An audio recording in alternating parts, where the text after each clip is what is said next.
He staggered into the village, his mind reeling, his beard a foot long and matted with leaves. His home was a ruin, his dog was gone, and the faces in the street were those of strangers. But the final, sanity-shattering moment came when he saw himself. A young, lazy man, identical to the man he was yesterday, leaning against a tree. This is the terrifying story of Rip Van Winkle, a man who took a single drink of a ghost's liquor in the Catskill Mountains and was erased from time. He didn't just fall asleep, he was stolen. In the years before the American Revolution, in a small village nestled by the Hudson River, lived a man named Rip Van Winkle.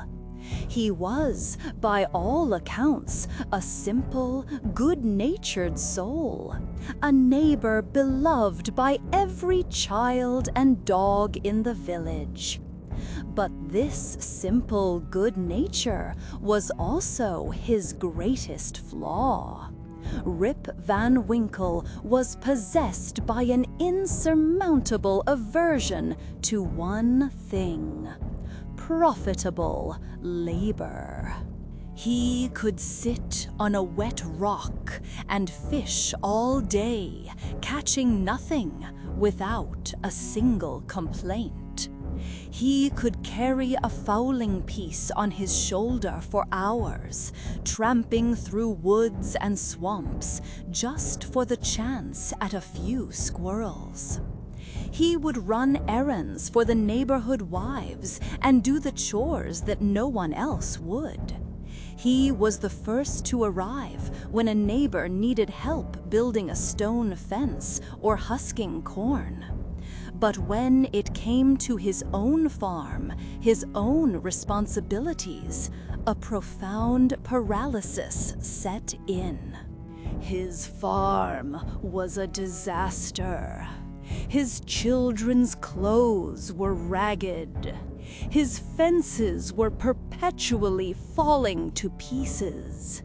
His cows would go astray, and weeds grew faster in his fields than anywhere else in the county. His son, young Rip, seemed to have inherited his father's disposition, a perfect copy of his idle habits, dressed in his father's hand-me-down pants. The soundtrack to Rip's life, the force that drove him from his own home, was the sharp, incessant tongue of his wife, Dame Van Winkle. She was a terrible shrew, her voice a constant barrage of criticism about his idleness, his carelessness, and the ruin he had brought upon his family. The only way Rip could answer her tirades was to shrug his shoulders, shake his head, and walk away. His sole domestic companion was his dog, Wolf. Wolf was as persecuted as his master. Dame Van Winkle viewed them both as companions in idleness, and the dog learned to slink and cower whenever she entered a room. Rip's only escape was to take his gun, his dog, and himself into the wilderness. He would flee to the woods, where he would sit under a tree, sharing his crusts of bread with Wolf, safe from the tyranny of his wife. His favorite destination was the Catskill Mountains. These were fairy mountains, a dismembered branch of the great Appalachian family, rising majestically over the surrounding country. They were mountains of mystery. When the weather was fair, they were clothed in blue and purple, printing their bold outlines on the clear evening sky.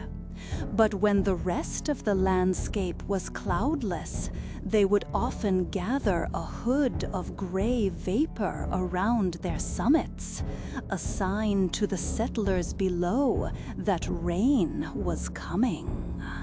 One fine autumn day, Rip had wandered high up into these mountains.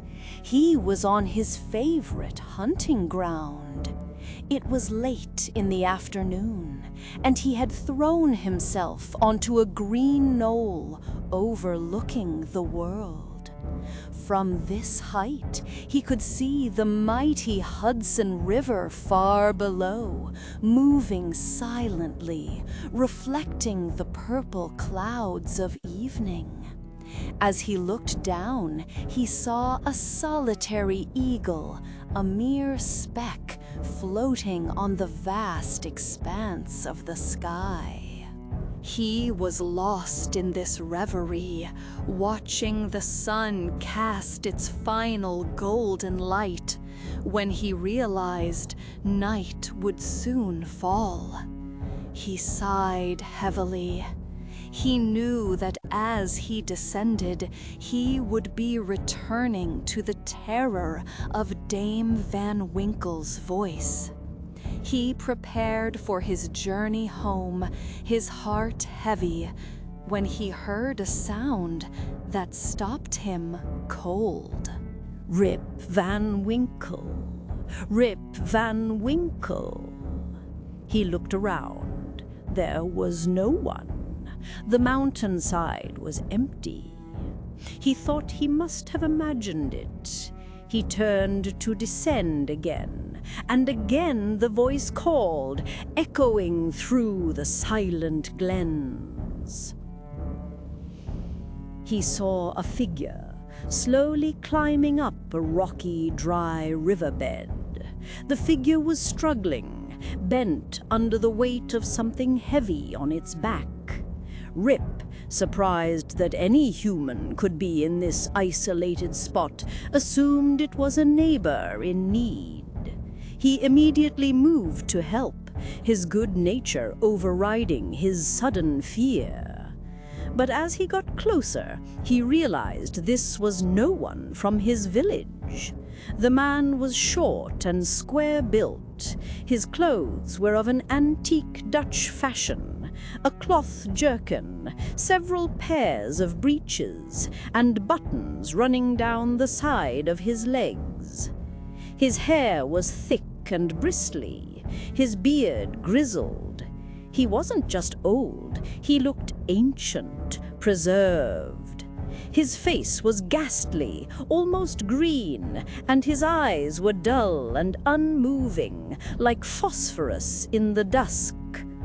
He carried a stout keg on his back, seemingly full of liquor, and made a sign for Rip to approach and assist him.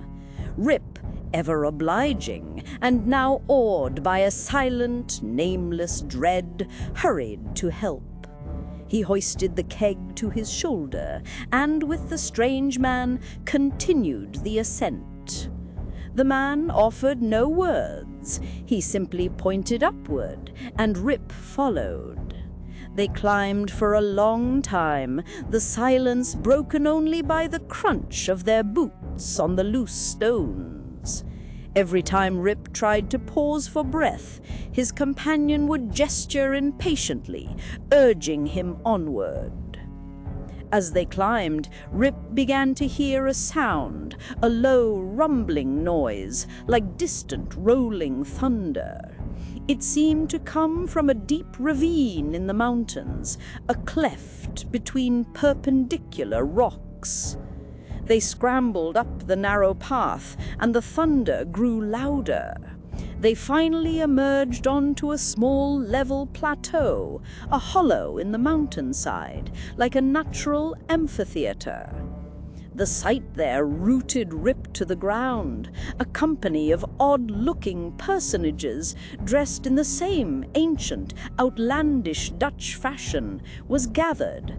They were playing a game of 9 pins. But this was a game played in the most profound, deathly silence. Their faces were as bizarre as their leaders. One had a large bushy beard, another a broad face and small piggish eyes. All were pale, and none of them spoke. The only sound in the entire amphitheater was the noise of the balls as they rolled across the plateau, their impact echoing through the mountains like the thunder Rip had heard from below. As Rip and his companion approached, the players stopped their game and stared at him with such a fixed, statue-like, uncomfortable gaze that his heart sank and his knees knocked together. His guide immediately emptied the contents of the keg into large flagons and motioned for Rip to serve the men. Rip's terror was so great that his limbs trembled.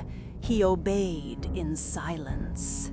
The men drank and then silently returned to their game. Rip's fear began to subside. He was naturally a thirsty soul, and when no one was looking, he too took a drink from one of the flagons. The liquor was unlike any he had ever tasted. It was a rich old schnapps, a magic distillation that warmed him instantly. His fear vanished. He took another drink and then another. His senses grew confused.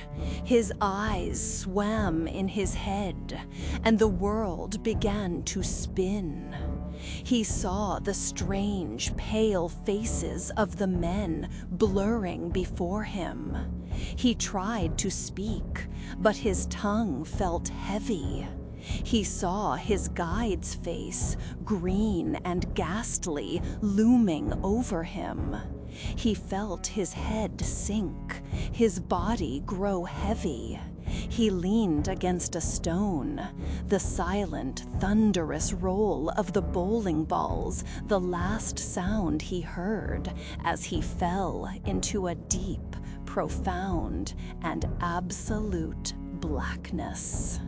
He awoke.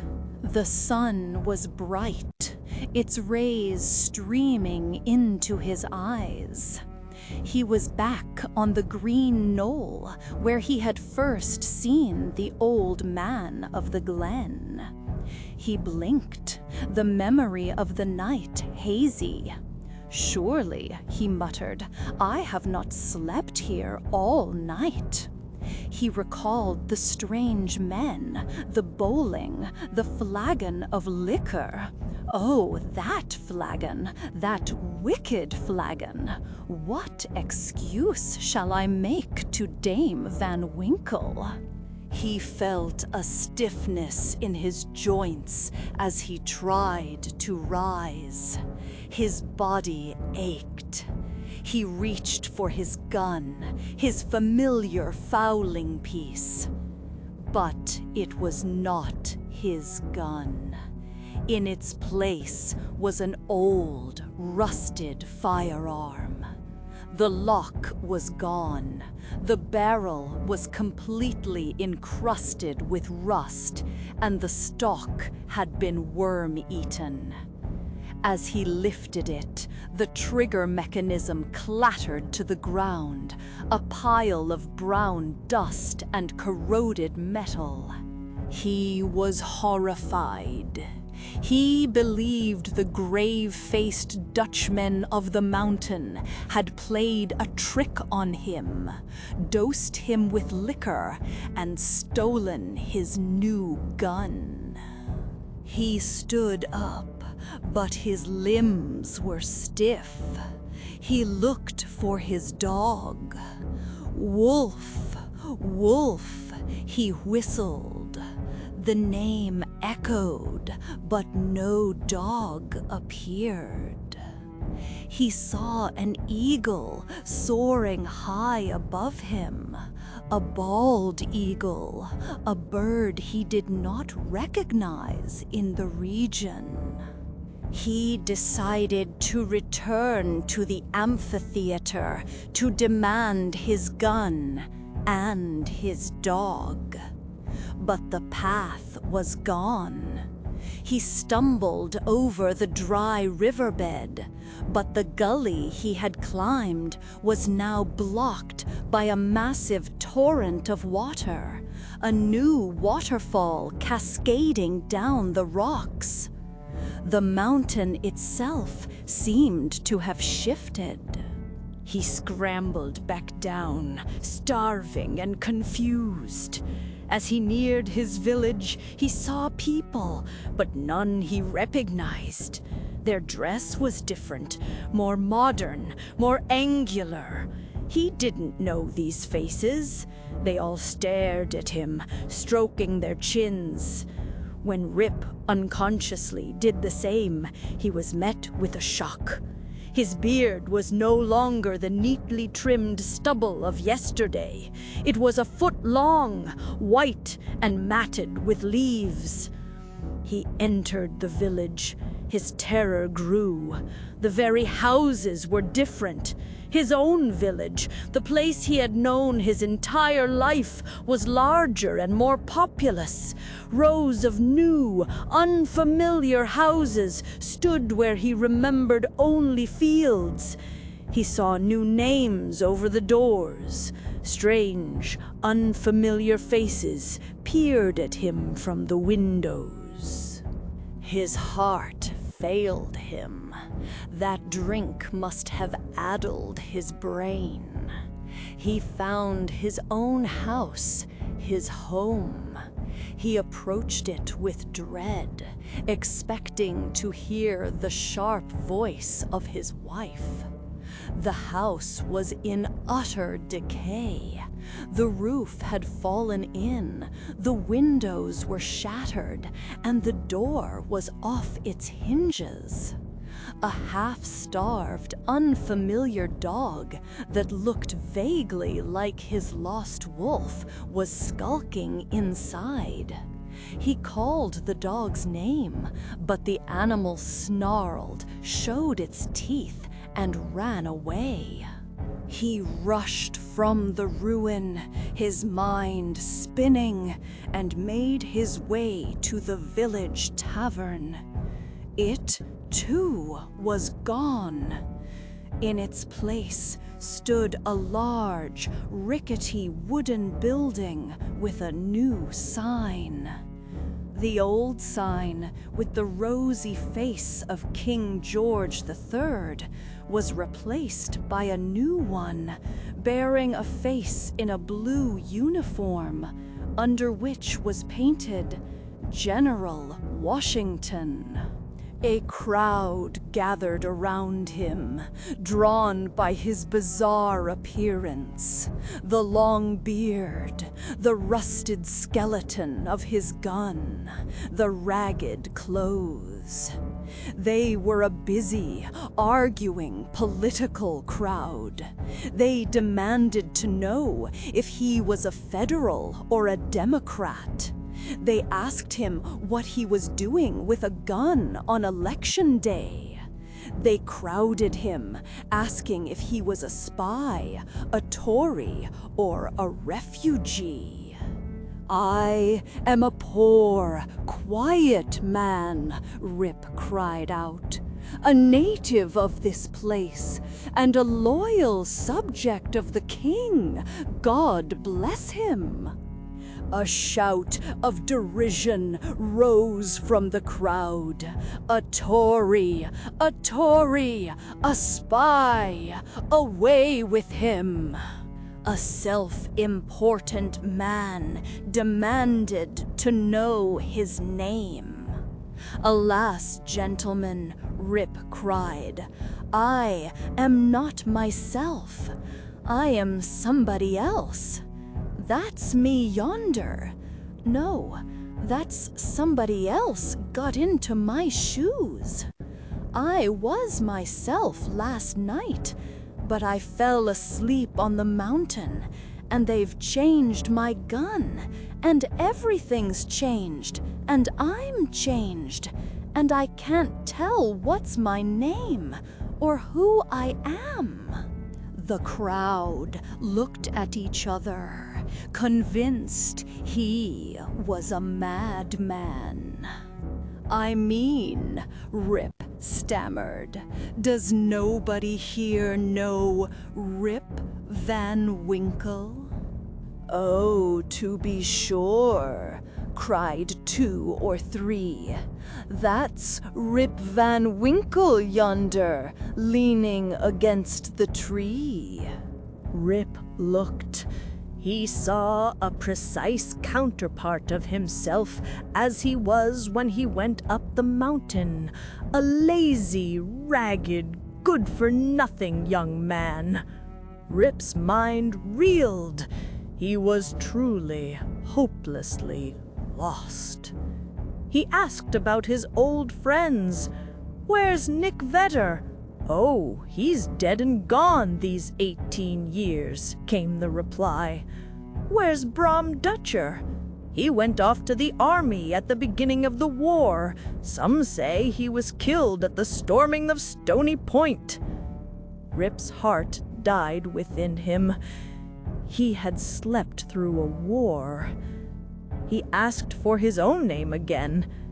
At that moment, a young woman pushed through the crowd, an infant in her arms. She had a striking resemblance to his wife, but her face was calm and gentle. "What is your name, my good woman?" Rip asked. "Judith Gardenier." "And your father's name?" "Ah, poor man.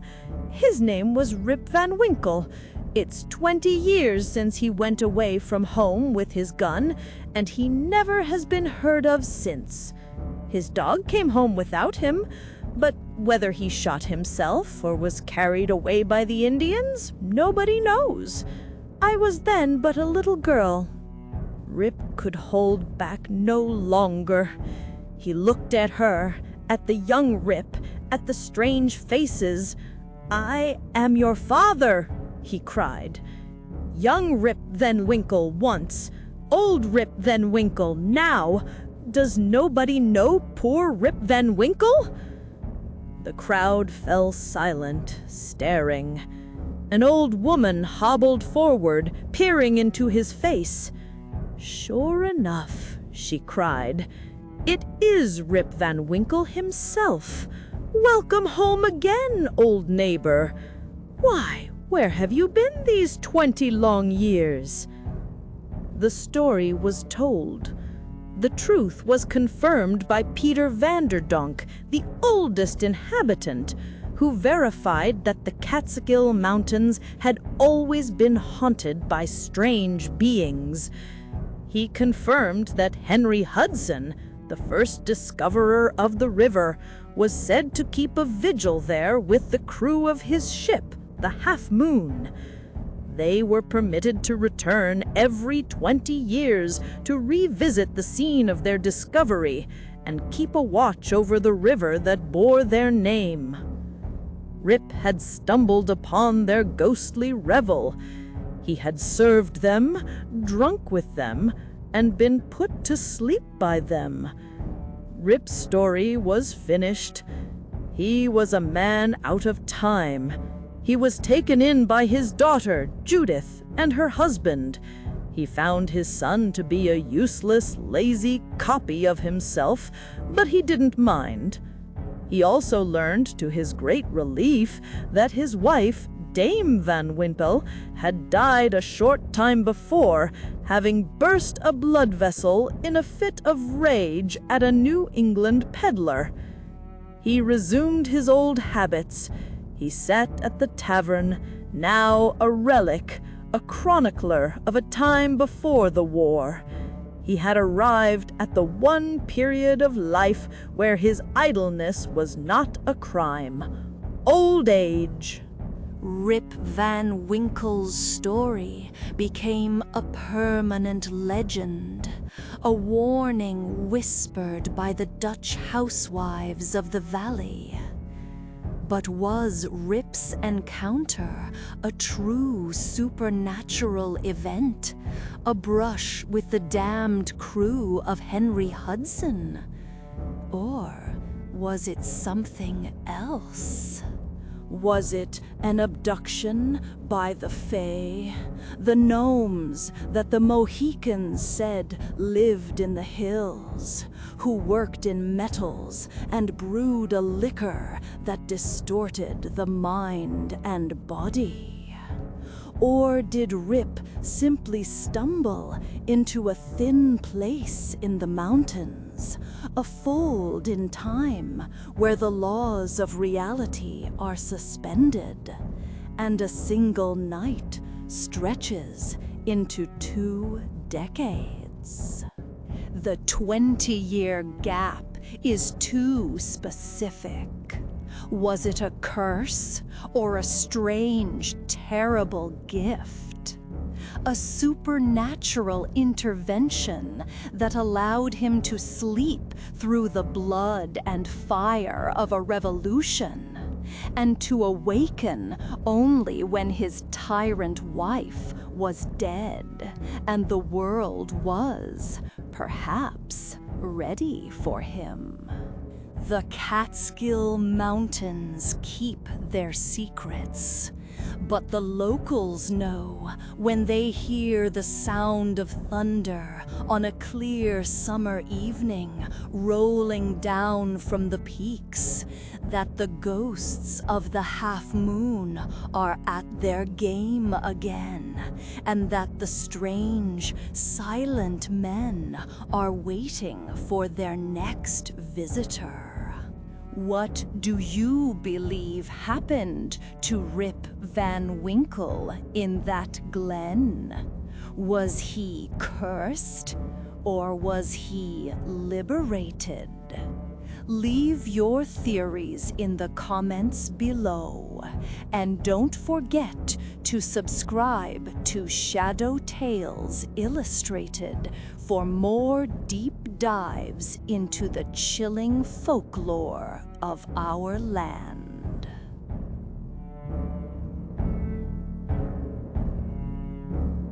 In the heart of a London winter, a new nobleman appeared. He was a man of mesmerizing singularities, a figure who gazed upon human mirth only to quell it with a single look. He was invited to every party, yet he seemed to despise all vice, protecting the innocent with a silent, watchful presence. A young, romantic orphan named Aubrey, believing he had found a hero, followed this man across Europe. He was tragically mistaken.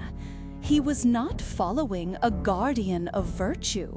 He was in the shadow of a vampire, a creature whose true hunger required a very specific kind of victim. A new, mysterious nobleman, Lord Ruthven, became the center of London's winter season. He was a man who moved through high society as an observer, not a participant. His face, though perfectly beautiful, held a deadly leaden hue, and his gray eyes seemed to fall upon people with a physical weight, never penetrating, but always crushing. The truly scandalous women of the ton tried desperately to attract his attention and failed. Yet he was often seen in the company of the most virtuous wives and innocent daughters, speaking to them with such caution and respect that he earned a reputation for hating vice. At the same time, a young gentleman named Aubrey arrived in London. An orphan of great wealth and a romantic heart, Aubrey believed the world was a poem. He was handsome, frank, and naive, seeing virtue everywhere and believing vice was merely a picturesque detail. He was startled by the cold, calculating nature of high society, finding none of the romantic ideals he cherished. Then Lord Ruthven crossed his path. Aubrey, in his romantic imagination, immediately cast Ruthven as the dark, solitary hero of a Gothic romance. He became determined to understand the mystery of this man who seemed so above the petty vices of the world. He paid Ruthven such devoted attention that the cold nobleman eventually recognized his presence. When Aubrey learned that Ruthven, his affairs mysteriously embarrassed, was preparing to travel, Aubrey seized the opportunity. He proposed a European tour, and to his astonishment, Lord Ruthven proposed they join together. Flattered, Aubrey accepted, believing he was about to unlock the secrets of his new hero. The journey was a psychological torment. Aubrey's hero was a phantom. In the carriage, Lord Ruthven was apathetic, his eyes speaking less than his lip. But in the world, his actions were contradictory and cruel. He was profuse in his charity, but only to the most profligate and vicious. He bestowed alms not on the virtuous poor, but on those who would use the money to sink deeper into iniquity. And worse, Aubrey noted that a curse seemed to follow this charity. Every recipient was eventually led to the scaffold or to abject misery. At the gambling halls, Ruthven entered the dens of vice he claimed to despise. He bet with success, but only against the innocent or the desperate, taking the last coin from a luckless father with a predatory fire in his eyes, only to lose it all to a known sharper. Aubrey's image of his hero was cracking. The final break happened in Rome. Aubrey received letters from his guardians warning him to flee. They had discovered the truth of Ruthven's character. His supposed hatred of vice was a lie. His true gratification, they wrote, came from finding an unsullied victim, a partner of pristine virtue, and personally hurling her from that pinnacle down to the lowest abyss of infamy and degradation. Aubrey, horrified, confirmed this himself. He discovered that Lord Ruthven was in Rome, actively working to seduce the innocent, unmarried daughter of a prominent countess. Aubrey, losing no time, informed the mother, exposed Ruthven's character, and prevented the assignation. The next day, Ruthven sent a note agreeing to their separation, never once hinting that he knew Aubrey had foiled his plan. Seeking to cleanse his mind of Ruthven's corruption, Aubrey traveled to Athens. There, he found the romantic ideal he had been searching for in Ianthe, a beautiful and delicate Greek girl. She was innocence, youth, and beauty, unaffected by the artifice of London. As she guided him through the ancient ruins, Aubrey fell in love with her simple, frank nature. But Ianthe was terrified of one thing. She warned Aubrey about the local legend of the vampire, a living monster who fed on the blood of a lovely female to prolong its existence. She cited names of old men who had detected one living among them after their relatives were found marked by the fiend's appetite. She begged him to believe her, as those who dared question the vampire's existence always received horrifying proof. As she detailed the traditional appearance of these monsters, Aubrey's blood ran cold. She was giving a perfect, accurate description of Lord Ruthven. He tried to laugh it off, but the coincidences were too much. Aubrey planned an excursion, which would require him to pass through a notoriously haunted wood. Ianthe and her parents begged him not to return after dark, as the wood was the known resort of vampires.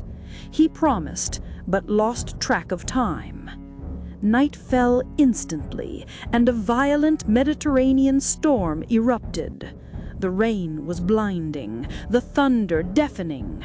His horse bolted, carrying him deep into the entangled forest before stopping, exhausted, near a hovel. From inside, Aubrey heard the dreadful shrieks of a woman mingling with the stifled, exultant mockery of a laugh. Roused by the thunder, he forced open the door. He was in utter darkness. The sounds continued. He seized someone, and a voice cried, again baffled. He was grappled by a being of superhuman strength, lifted from his feet and hurled to the ground. His enemy knelt on his breast, hands closing around his throat. Suddenly, the light of many torches penetrated the hovel. The attacker instantly rose, rushed through the door, and vanished into the woods. The storm had passed. Aubrey, unable to move, was found by the search party. They brought in the body of the woman he had heard screaming. It was Ianthe. There was no color on her cheek, not even on her lip. Upon her neck and breast was blood, and on her throat were the distinct marks of teeth having opened the vein. The men pointed, crying simultaneously, "A vampire! A vampire!" Aubrey, his mind numb, unconsciously clutched a naked dagger of peculiar construction found in the hut. Ianthe's parents, upon seeing the cause of death, died soon after, broken-hearted. Aubrey was seized by a violent fever. In his delirium, he would call out for Lord Ruthven, begging him to spare Ianthe, and then curse him as her destroyer. At this exact time, Lord Ruthven arrived in Athens. Hearing of Aubrey's state, he moved into the same house and became his constant, tender attendant. When Aubrey recovered, he was horrified to see the man he now associated with the vampire. But Ruthven, with kind words and seemingly genuine repentance for their separation, soon reconciled Aubrey to his presence. His lordship seemed changed.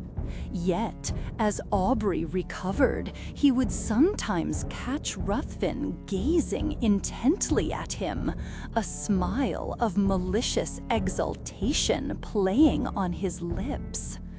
This smile haunted him. Aubrey determined to flee Greece, proposing they travel together. In a narrow defile, they were ambushed by robbers.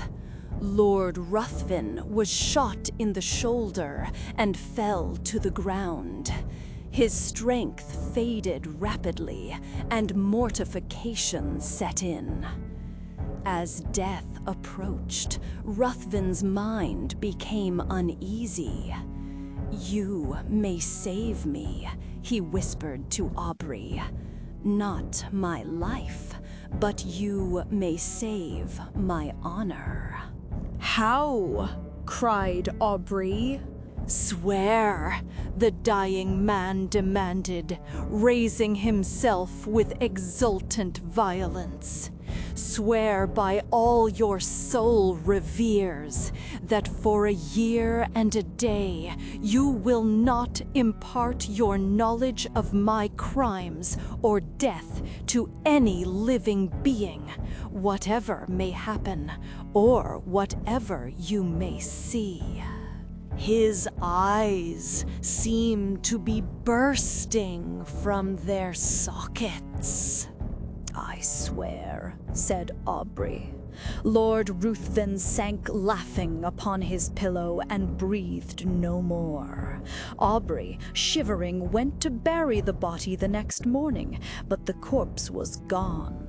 The robbers swore they had exposed it to the first ray of the moon, as promised.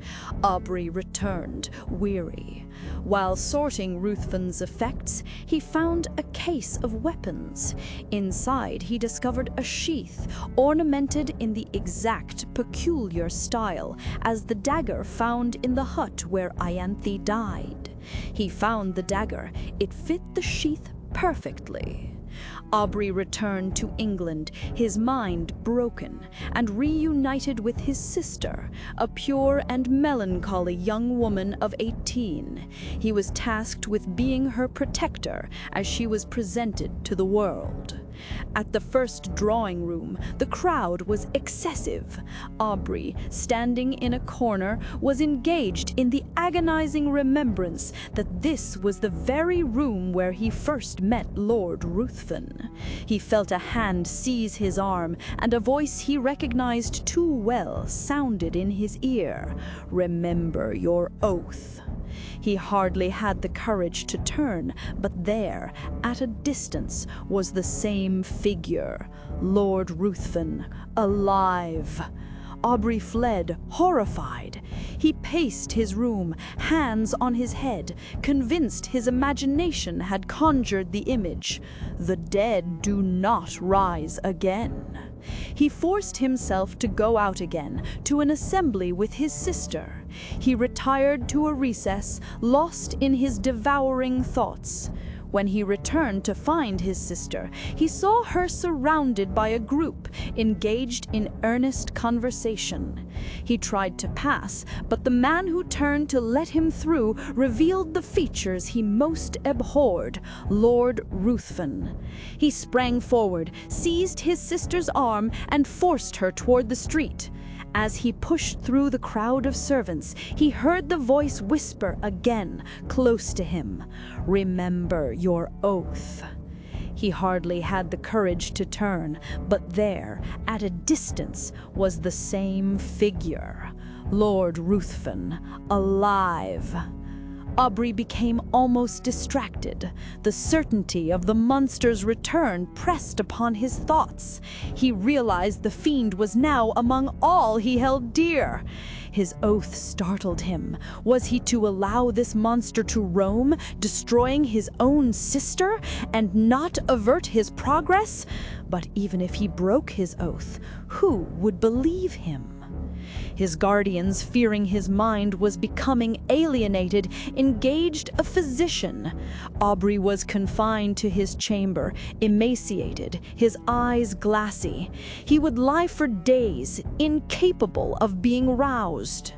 Gradually, as the year and a day of his oath neared its end, his mind cleared.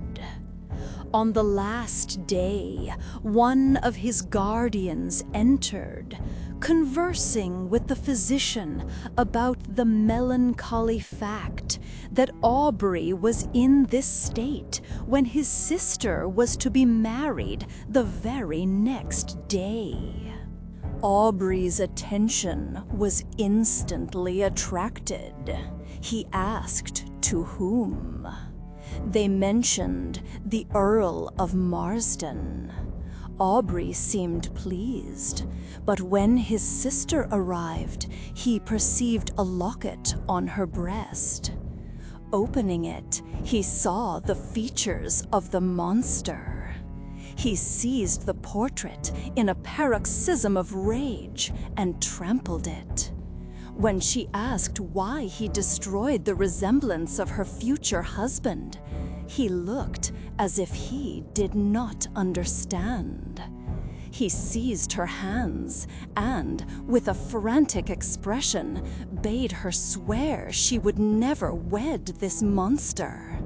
But he could not speak. It seemed as if that voice again bade him remember his oath. His guardians entered and forced him away from his sister. Lord Ruthven, having heard of Aubrey's ill health, understood he was the cause. Learning he was deemed insane, his pleasure could hardly be concealed. He hastened to Aubrey's house, and by constant attendance and a pretense of great affection, he gradually won the ear of Miss Aubrey. He used his serpent's art and gained her affections. The title of Earl of Marsden had fallen to him, and he used an embassy appointment as an excuse to hasten the marriage.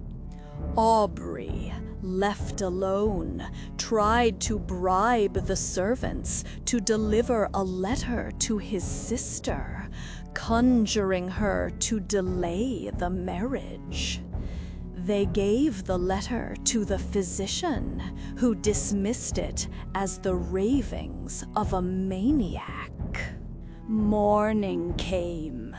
The sound of carriages broke upon Aubrey's ear. He grew frantic. Seizing an opportunity, he burst from his room and found himself in the apartment where the wedding party was nearly assembled. Lord Ruthven was the first to see him. He immediately approached, seized Aubrey's arm by force, and hurried him from the room.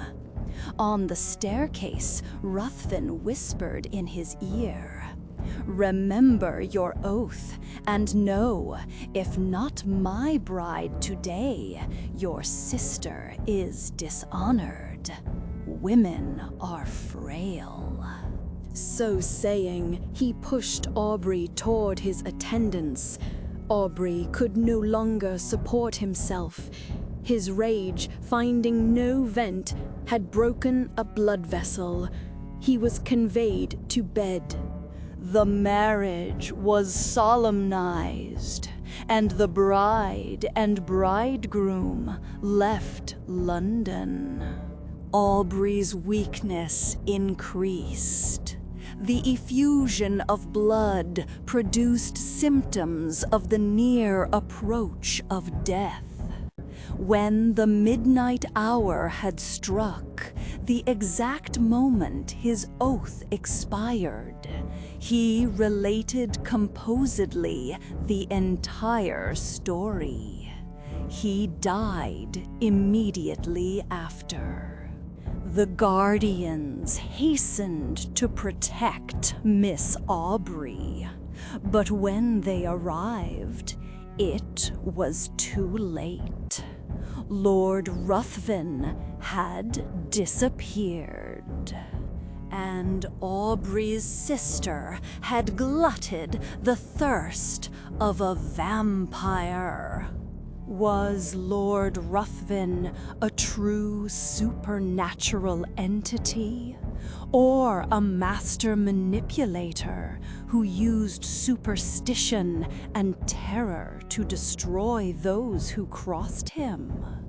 The horrifying truth, confirmed by the teeth marks on Iantha's throat and the final, tragic fate of Miss Aubrey, suggests that the high society of London had welcomed a true monster into its drawing rooms.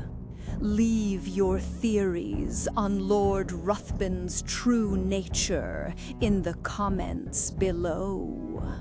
Don't forget to subscribe to Shadow Tales Illustrated for more dark chronicles from the edge of reality.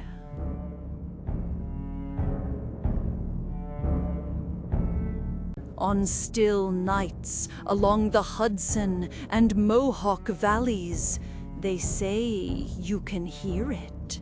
A sound like a whirlwind, the frantic beat of a horse's hooves that never stops. It is the ghost of a horse carrying a double burden. This is the terrifying story of Nick Wolsey, a frontier trapper who, after suffering an unimaginable loss, exacted a revenge so horrifying, so precise, that it broke the laws of nature and damned his enemy to an eternal, galloping hell, bound face to face with the corpse of the woman he murdered. In the deep woods, a mile back from the Hudson River, lived a man who was more shadow than substance.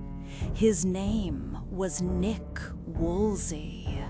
He was a trapper, and the settlements along the river knew him only as a phantom who appeared twice a year to sell his perfect winter prime pelts. He was a man of taciturn habit, which is to say, he spoke to no one. He lived in a small, windowless cabin, and his only companion in the world was his dog. He was a man of precise, correct aim, of brutal efficiency, and of absolute, crushing silence. He was a part of the cold, unforgiving wilderness he inhabited. For years, this was his life. The silence of the forest and the loyalty of his dog were all he required. But the forest held more than just game. On a rare visit to a native camp, a place of noise and life that was alien to him, his eyes fell upon Minami. She was a woman of the tribe, and in her, Nick saw everything his own life lacked. Where he was silent, she was full of laughter. Where his world was the gray shadow of the woods, she was the warmth of the fire. In a move that shocked the settlements, the reclusive trapper courted her, made his presences to her father, and won her consent to be his wife. The wedding was a simple, tribal affair, and it was here that the seed of the horror was planted. Among the warriors was a surly fellow named Talon. He had loved Minami, or at least desired her, but his silent, brooding nature had never found the courage to declare it. Now he watched as this strange, silent white man, this outsider, claimed her.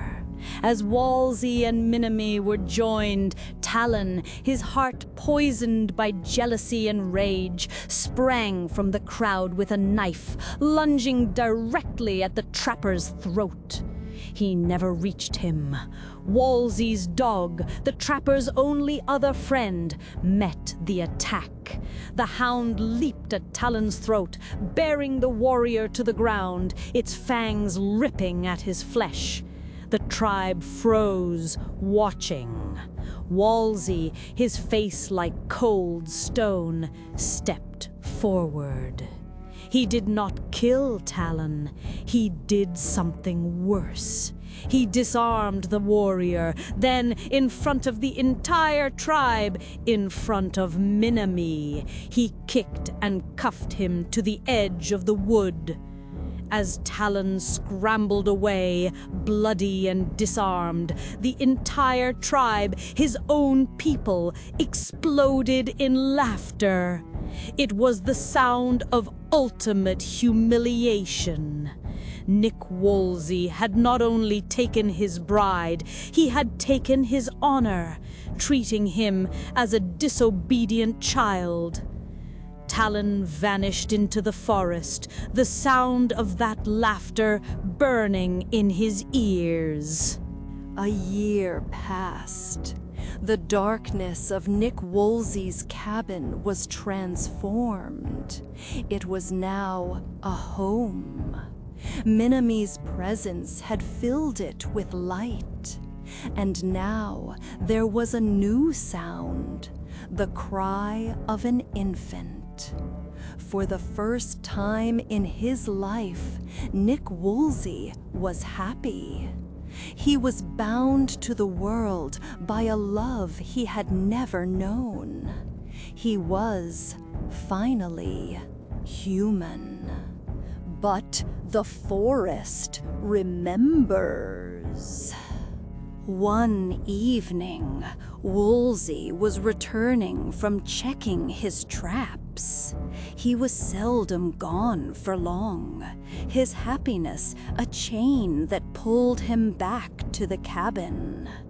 As he approached the small clearing, he noticed something that made his blood run cold. The grass and twigs near his house were bent. A footprint, not Minami's, not his own. With the keen, terrified eye of the woodman, he saw that the trail led to his single, small window. The intruder had been watching. A few days later, he returned at dusk.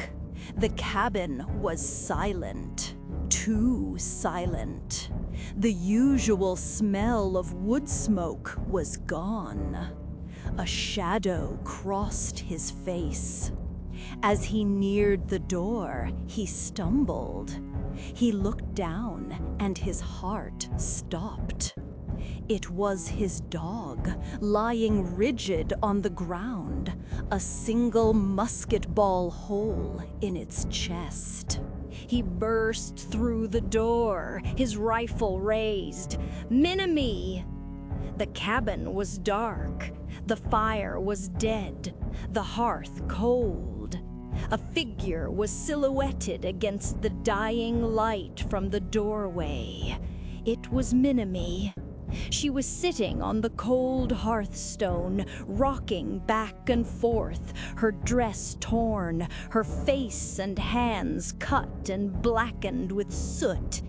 "Minami, what happened? Where is the child?" She looked up at him, her eyes glassy, a meaningless, terrible smile on her lips. She was crooning, a low, tuneless sound. "Hush," she whispered, her voice dry as dead leaves. "You wake the child." She was pressing a small bundle to her chest, rocking it. Nick Woolsey stood as one turned to marble, his mind refusing to process the scene. He looked at the bundle.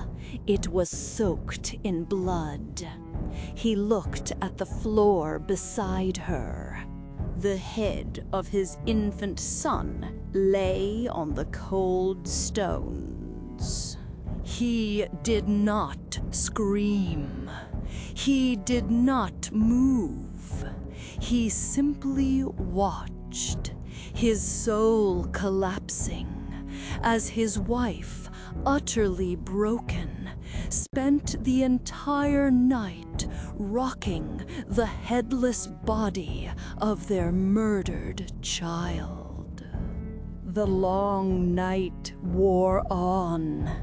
Day dawned, and Minami's crooning grew fainter. Her strength failed.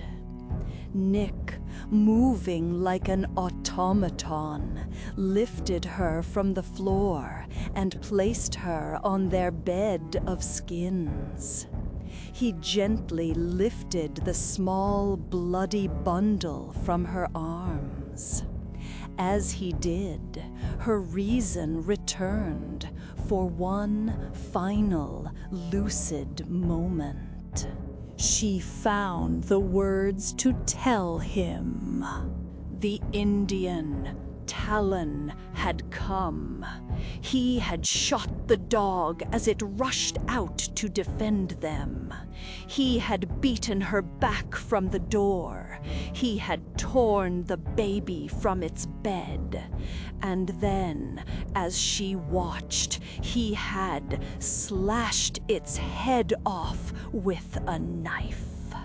He did not stop there. He flung the small, bleeding body into her lap. He picked up the severed head, placed it on the hearth, and, looking at her, his face devoid of all emotion, he spoke the words that would seal his own doom. "This is my revenge. I am satisfied." He departed, leaving her to her madness. Before the sun was high in the east again, Minami was with her baby. Nick Woolsey sat for hours in the ruin of his happiness. His breathing alone proved that he was alive. There were no tears. There was no outcry. The man who had been a silent phantom of the woods had returned, and this time he was an angel of death. He rose. He went out of the house. He saddled his horse and rode west toward the Indian village where he had won his wife. He arrived at nightfall. He did not sneak or hide. He rode directly into the center of the camp, a terrifying, silent figure. The tribe, gathered at their fires, saw the look on his face and fell silent. He spoke one word: Talon. The tribe, perhaps knowing of Talon's dark act, perhaps seeing a justice in Woolsey's eyes that was more powerful than their own laws, did not hesitate. His demand was granted. The cowering wretch who had expected the protection of his people was brought forward. Woolsey advanced on him. With the quick, practiced fling of a trapper, a rawhide rope bound Talon's arms to his side. Woolsey cast a noose around his neck, tied the end to his saddlebow, and turned his horse. All that night he rode, back to the Hudson, the Indian, Talon walking, running, and stumbling at his horse's heels. He reached his desecrated cabin. He tied his prisoner to a tree. Then the true, ghastly vengeance began. He did not kill Talon. He went to the riverbank and with his trapper's knife began to cut young, flexible willows. For hours he worked, weaving the green branches into a large, cradle-like receptacle. A basket just large enough for a man, but strong as a cage. When it was finished, he dragged Talon to it. He placed the culprit inside, face upward. He bound him so tightly with so many turns of raw hide that he could not move a finger. Talon watched, his eyes wide with a new, dawning terror. He began to plead. Woolsey ignored him. He turned and entered the cabin.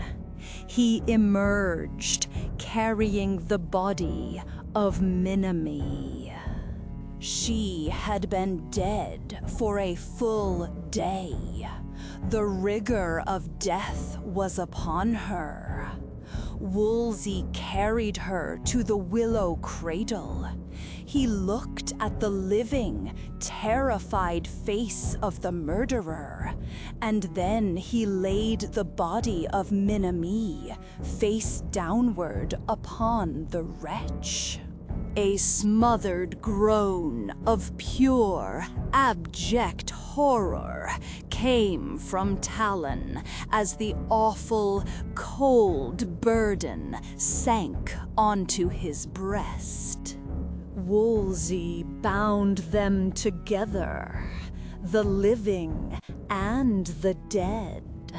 He passed the ropes around them, lashing the murderer's chest to the back of his victim, binding their limbs together in a grotesque and eternal embrace. With a swing of his powerful arms, he flung the willow cradle onto his horse's back. He secured it there with so many turns of rope that nothing could displace them. The horse, smelling the death on its back, began to tremble, its eyes rolling.